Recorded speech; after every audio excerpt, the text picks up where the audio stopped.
સુરતના ભૂતિયા ડિમોલેશનને લઈને તપાસના નામે થઈ રહ્યું છે નાટક। પાલિકાના અધિકારીઓ સામે નામ માત્રની તપાસ શરૂ કરાઈ છે। ડિમોલેશન કરાવનારા પોલીસની ભૂમિકા શું તે એક સવાલ છે। સુરત પોલીસની એસઓજી બ્રાન્ચના અધિકારીઓ ત્યાં કેમ હતા? એસઓજીના ડીસીપી અને ઇન્સ્પેક્ટર ઘરો ખાલી કરાવતા દેખાયા હતા। પોલીસ અધિકારીઓ ઘટના સ્થળે સિવિલ ડ્રેસમાં હતા। પાલિકાએ તો ચોક બજાર પોલીસ પાસે બંદોબસ્ત માંગેલો, તો પછી એસઓજી અધિકારીઓ ઘટના સ્થળે કેમ પહોંચ્યા હતા તે એક સવાલ થઈ રહ્યું છે। DCP Rajdeepsinh master mind Sujal Prajapati સાથે જોવા મળ્યા હતા। સુજલ હાથના ઇશારાથી જગ્યા બતાવતો હતો તેવો પણ એક વિડીયો સામે આવ્યો હતો। પોલીસે જેલમાં પૂરવાની ધમકી આપી અને આ તમામ 100 જે મકાનો છે તે ખાલી કરાવ્યા હતા। શું એસઓજી બ્રાન્ચના ઉચ્ચ અધિકારીઓ સામે કોઈ તપાસ થશે કે કેમ તે એક સવાલ થઈ રહ્યું છે। તંત્ર દ્વારા માત્ર કામગીરી કરવાનું નાટક કરવામાં આવી રહ્યું છે, કારણ કે અધિકારીઓ સામે હજુ સુધી કોઈ તપાસ થઈ નથી। 100થી પણ વધુ મકાનોનું ગેરકાયદેસર રીતે ડિમોલેશન કરવામાં આવ્યું। તમામ લોકો બેઘર થઈ ગયા છે, રસ્તા પર આવી ગયા છે, પરંતુ અધિકારીઓના પેટનું પાણી હલતું નથી, કારણ કે આ જે મકાનો છે પોલીસ દ્વારા ખાલી કરાવવામાં આવ્યા હતા। પોલીસ સિવિલ ડ્રેસમાં ત્યાં દેખાઈ હતી, પરંતુ પોલીસ વિરુદ્ધ કોઈ પ્રકારની કાર્યવાહી હજુ સુધી કરાઈ નથી। જે અધિકારીઓ વિડીયોમાં દેખાઈ રહ્યા છે, અધિકારીઓ વિરુદ્ધ કોઈ પણ પ્રકારની તપાસ કરાઈ નથી, કોઈ કામગીરી કરાઈ નથી। અને આ જ મામલે આપણી સાથે સુરતથી સંવાદદાતા અમિત જોડાઈ ગયા છે।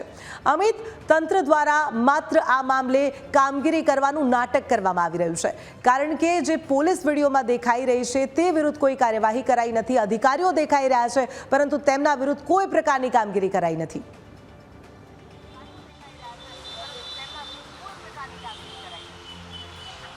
जी ચોક્કસથી આજે કહી શકાય કે સેન્ટ્રલ ઝોનના જે અધિકારીઓની સાથે જે પોલીસ અધિકારીઓએ આ નાસિરનગરના ડિમોલેશનમાં ભૂમિકા ભજવી છે તેવા પોલીસ અધિકારીઓ સામે હજુ સુધી કોઈ કાર્યવાહી છે કરવામાં નથી આવી। સૌથી અગત્યની વાત એ છે કે આ જે પોલીસ અધિકારીઓના નામ જે સામે આવી રહ્યા છે તેમાં 2 મોટા અધિકારી સુરત પોલીસની આજે એસઓજી બ્રાન્ચ છે તેમના છે, અને આ અધિકારીમાં એસઓજીના ડીસીપી રાજદીપસિંહ નકુમ અને અતુલ સોનારા ઘટના સ્થળ પર જોવા મળ્યા હતા, અને સુજલ પ્રજાપતિ અધિકારીઓ માર્ગદર્શન આપતા હતા, અને એ જ રીતે અધિકારીઓ જાણે આ આખી વસ્તી ખાલી કરાવતા હોય તે પ્રકારના દ્રશ્યો પણ સામે આવ્યા છે। જોકે આ અધિકારીઓ સામે સુરત પોલીસ કમિશનર કોઈ કાર્યવાહી કરશે કે નહીં તે જોવાનું રહે છે, કારણ કે લોકોને બેઘર કરવામાં જે લોકોનો હાથ છે એવા જે કેટલાક અધિકારીઓ સામે હાલ કાર્યવાહી માટે સુરત મહાનગરપાલિકાએ કમિટીની રચના કરી છે, પરંતુ જે છે સુરત પોલીસના જે જવાબદાર અધિકારીઓ હતા તેમની સામે શું કાર્યવાહી થશે તે હવે જોવાનું રહે છે, કારણ કે ડીમાર્કેશન માટે પોલીસ બંદોબસ્ત છે તે આપવામાં આવ્યો હતો, અને અહીંયા તો ડીમાર્કેશનની જગ્યા ઉપર જે છે ડિમોલિશન કરી દેવામાં આવ્યું હોય તેવું સ્પષ્ટપણે લાગી રહ્યું છે। ત્યારે અહીંયાના જે લોકો છે તેની સાથે વાત કરીશું કે પોલીસ દ્વારા તેમને કઈ રીતે હેરાનગતિ છે કરવામાં આવતી હતી। એટલે સ્પષ્ટપણે જે કહી શકાય કે લોકોમાં પણ એક રોષ જોવા મળી રહ્યો છે, અને લોકો દ્વારા સતત ને સતત આવા જે પોલીસ અધિકારીઓ સામે કાર્યવાહીની માગણી છે તે કરવામાં આવી રહી છે। અન્ય એક વ્યક્તિઓ છે તેમની સાથે વાત કરીશું। જબ એ બસ્તી ખાલી हुई थी, कितने पुलिस वाले थे और कौन कौन था यहाँ पे? उस टाइम पे मैं नहीं थी, मेरा घर बंद था, मैं वहाँ वापी गई थी बच्चों को लेने के लिए। जी ચોક્કસથી અન્ય લોકો સાથે વાતચીત કરવાનો પ્રયાસ કરીશું કે જ્યારે ઘર તૂટ્યા હતા ત્યારે કોણ હતું? ઘર તૂટ્યા હતા તે તમે હાજર હતા? हाँ। કેટલા પોલીસ વાળા હતા, શું કહેતા હતા? 100 पुलिस वाले थे ना, उनके साथ में बिल्डर भी थे ना, और क्या एसएमसी वाले भी थे ना। लोगों हम सोए हुए थे, सुबह में लोग आए, पहले ये कैमरा निकाले, फिर बाद में लाइट ये काट के गए ना, फिर बाद में बोलते निकलो, बोले तुम घर पे से हमको घर तोड़ने के बोले। पुलिस तुम्हारे वाले कौन थे, कौन सी ब्रांच के हम थे? थोड़ी पहचानते उनको, ये खाकी वर्दी वाले थे, हम थोड़ी पहचानते उनको। और खाकी वर्दी के वगैरह भी कोई पुलिस वाले थे, हाथ में डंडे सादे वगैरह? जोड़े में, हाँ सादे जोड़े में डंडे वाले थे, डंडे थे उनके हाथों में। क्या बोल रहे थे? चलो निकलो निकलो बोले। और कितना परेशान किया था उस दिन बहुत आपको? परेशान करे हमको, लगे कब ये बर्तन नहीं निकाला दिया हमको, सबको डंडे से निकालो निकलो बोले। कभी नहीं तुम निकलेंगे ना तो तुमको 6 महीने की जेल में कर देंगे बोले। हम लेडीज पुलिस भी लाएंगे तुमको, कभी तुम हमसे लड़ाई करें। क्या कार्रवाई होनी चाहिए ऐसे पुलिस वाले के? क्या कार्रवाई, उनको सस्पेंड करो, उनको सस्पेंड करो। जैसे हमारे घरदार तोड़े, जिनका उनका हक नहीं, हमारे घरदार तोड़े गरीबों का कुछ। ચોક્કસથી અન્ય એક મહિલા છે તેમની સાથે પણ વાત કરીશું।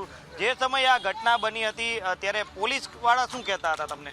क्या 6 महीने की सजा होगी, निकलो तुम्हारे को 6 महीने की सजा होगी। हमने बोले हम तो यहाँ 40-50 साल से रहते हैं, हम कुछ यहाँ आज ही हवे नहीं कोई आए यहाँ रहने के लिए। लेकिन उन लोगों बोले कि हमारे पास ऊपर से ऑर्डर है, हमारे पास ऊपर से कार्रवाई है, ऑर्डर है जो भी था। तो फिर हमको पहले आके बताना था, हम खाली करते ना हमारा सामान, या हमको घर 50 साल से रह रहे थे तो हमको घर के बदले घर दे देते, हमको बता देते तो हम चले जाते।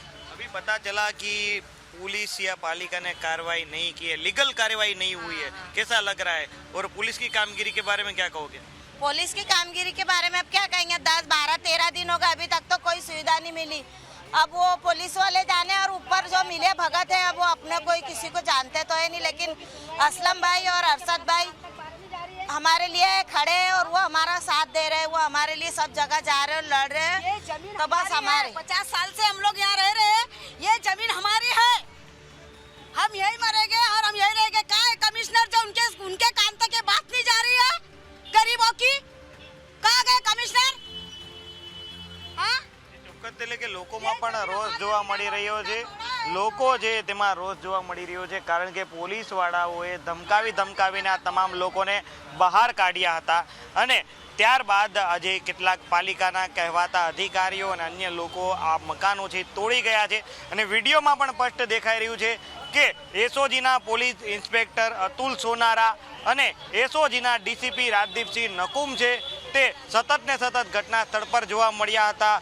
લોકોને જે કહી શકાય કે ડિમોલેશનની કામગીરીથી દૂર કરતા જોવા મળ્યા હતા। એટલે સ્પષ્ટપણે ક્યાંક ને ક્યાંક પાલિકાના અધિકારીઓની શંકાસ્પદ ભૂમિકા તો છે જ અને એને લઈને તપાસ કરાય છે અને ન્યૂઝ કેપિટલે સાબિત પણ કર્યું છે કે પાલિકાના અધિકારીઓ ઘટના સ્થળ પર હતા અને હવે જે પોલીસ અધિકારીઓ હતા કે જે ડિમાર્કેશનના બંદોબસ્તના નામે અહીં આવ્યા હતા તેમને ડિમોલેશન કેમ ન અટકાવ્યું તેને લઈને પણ સવાલો થઈ રહ્યા છે।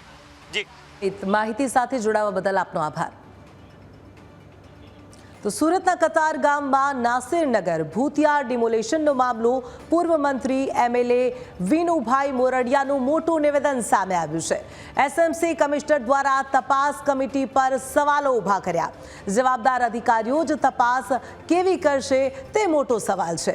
એમએલએ વિનુભાઈ આ તપાસ કમિટી સમકક્ષ અધિકારીઓ નથી તેમ વિનુભાઈએ કહ્યું। સચિવ કક્ષાના અધિકારી તપાસ થવી જોઈએ। આ બાબતે સરકારને રજૂઆત કરીશ અને કોઈને છોડવામાં નહીં આવે। એસએમસી અને પોલીસ ઉચ્ચ અધિકારીઓ જવાબદાર ગણાય અને ફોજદારી ગુનો નોંધાવવો જોઈએ। કોઈ પણ લીગલ કાર્યવાહી વગર આ ડિમોલેશન થયું છે। આ ઘટનામાં કોઈ પણ અધિકારીઓ નહીં બચી શકે તેમ તેમણે કહ્યું હતું।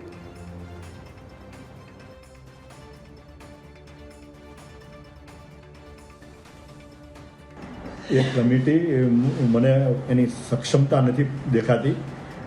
ઉચ્ચ સ્તરીયના તપાસ થવી જોઈએ, કારણ કે જે પ્રકારે કાર્યપાલક લેવલના અધિકારીઓ અને તેનાથી ઉપરના અધિકારીઓ પણ આમાં સામેલ હોય એવું જણાય છે। એટલે કાર્યપાલક ઇજનેર આ કમિટીના પહેલાં બને અને એક કોર્પોરેશન જ હોય, અન્ય સંસ્થાના અધિકારીઓ આમાં જોડાવા પડે। ઠીક છે, પર કમિશનરને લાગ્યું છે એટલે કમિશનરે એની પ્રાથમિક તપાસ માટે અત્યારે કમિટી નિમી છે, પરંતુ હું પણ હજી આગળ વાત કરીશ અને રજૂઆત કરવાનો છું કે આની માટે થોડી વ્યવસ્થિત રીતે કમિટી બને અને એ તપાસ કરે।